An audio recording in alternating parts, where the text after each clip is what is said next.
Welcome back to Beyond the Lens Productions, guys. So today we're going to talk about General Motors. And are they the only one of the big three that is truly getting things right these days? I've heard this mentioned a few times, a few different videos, a few different articles here. So I decided to do a little bit of my own investigation. So let's talk about this a little bit and some of the things I've noticed, some of the things I've found out. Roll the intro.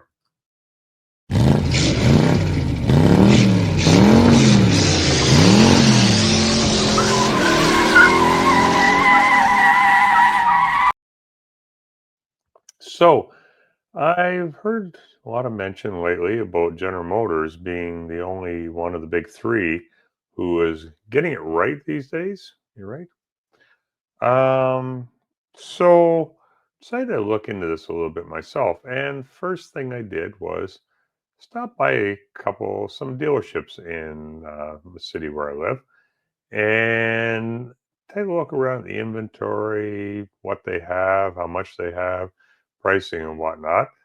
Well, some things I found out. GM actually seems to be the one of the three that is moving the most inventory.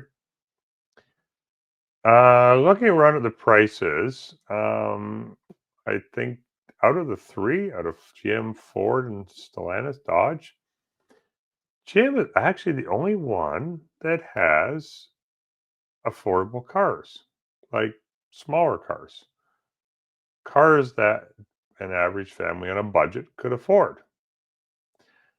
I'm going to go over to Dodge, especially. Dodge seems to be all in on the high end vehicles. And nothing wrong with having the high end vehicles, but not everybody can afford those. So they're losing out in that respect. However, they are definitely selling the higher profit margin vehicles. Okay. At the GM dealership, I did not see any huge fire sales going on. There were sales, but not drastic sales, which tells me they're not sitting on a ton of inventory and their vehicles are moving right now. Now they've got vehicles like the Chevy Trax, the little three-cylinder SUV, five-door hatchback, whatever you want to call it. I mean, to me, that does not, they classify as an SUV or CUV or whatever it is they call it. But to me, I think it's a hatchback, really is what it is to me. But either way, it's an affordable vehicle at an affordable price. So, yeah, not a high profit margin vehicle, but you're still moving the vehicles. You're still offering something to your consumers. And you're bringing people in. Let's look at young people, for instance. Young people cannot go in there, for the most part, and buy $100,000 truck. However, they can buy Chevy Trax. And if they buy the Chevy Trax, they have a good experience with it, then the likelihood of them down the road when they graduate school, they have a family, they have a more stable job, more disposable income, the more likely they are to come back and buy a vehicle from General Motors again. Or they go down the street to the Honda dealer, buy a Civic, go down the other end of the street, buy a Corolla. See, Toyota, Honda, they do understand as well the importance of the entry level vehicles, getting people in your doors, getting people to buy your product. And although you're not making a huge profit now, it's something for down the road.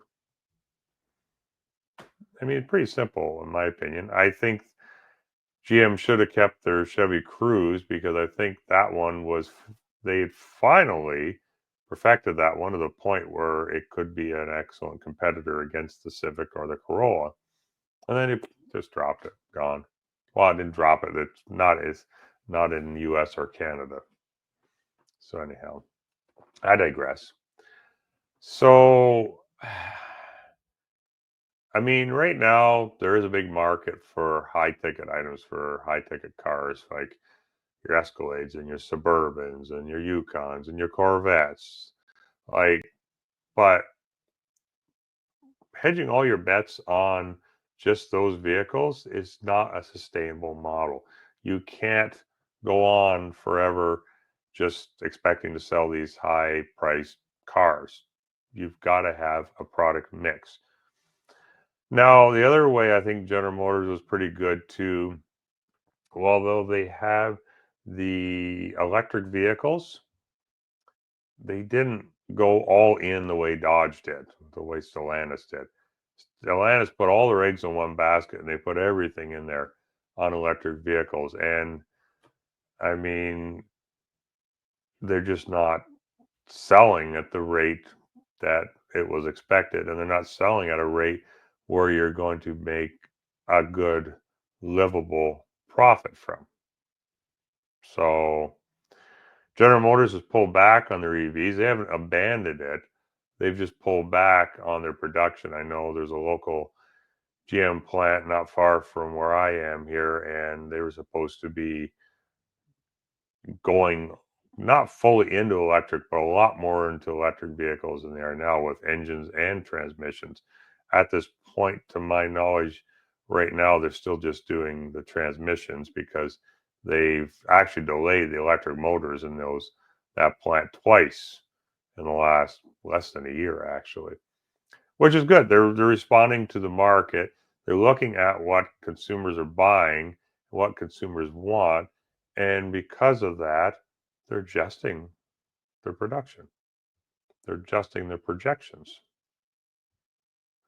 So, and the company, that's what you got to do. So, yeah, they're being smart about it, and this is why. So we'll look at this while we're here. The stock prices. Share screen. Boom. Okay. Now, GM stock prices went up huge after their quarterly earnings report. Actually, well, so let's go over to that one. I'm going to do that one first here. Share screen.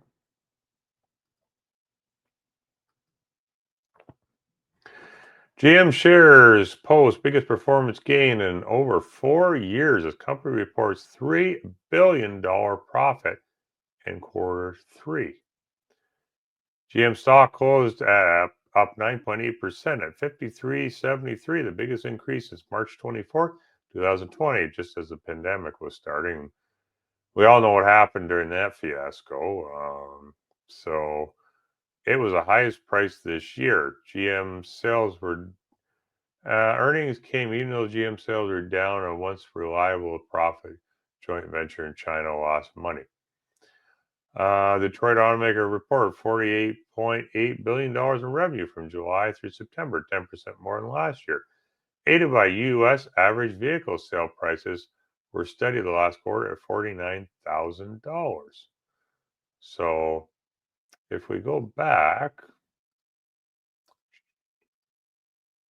here, you guys will notice that the stock prices are even higher than they were then. They're now at $57.04 close on Friday. And if you look at, let's put this down. Here is what they've done in the last month. I mean, we've gone like, we're down here 49, and then we're now up to 57, and this is only a 1 month view. So that's pretty impressive. So they're definitely getting it right.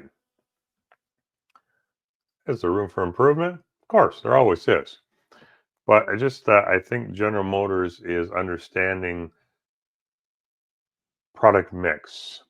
Now, Ford isn't far behind either, and I think Ford is pretty much getting it right too, but Ford is kind of lacking on the lower end pricing as well. So they could work on that one a little bit too. So, but you know what? Yeah, it'll be very interesting to see next 6 months how this goes. So, anyhow, what do you guys think of all this? Do you think GM's getting it right? Do you think Ford's getting it right? Do you think they should both be worried about Stellantis as they regroup and start bringing out some new, better product offerings? I don't know. Let me know in the comments below. Like this video if you enjoyed it, and subscribe to the channel and hit the notification bell so you will know whenever I release a new video. And as always, I hope you guys have a great day, and I will see you in the next video.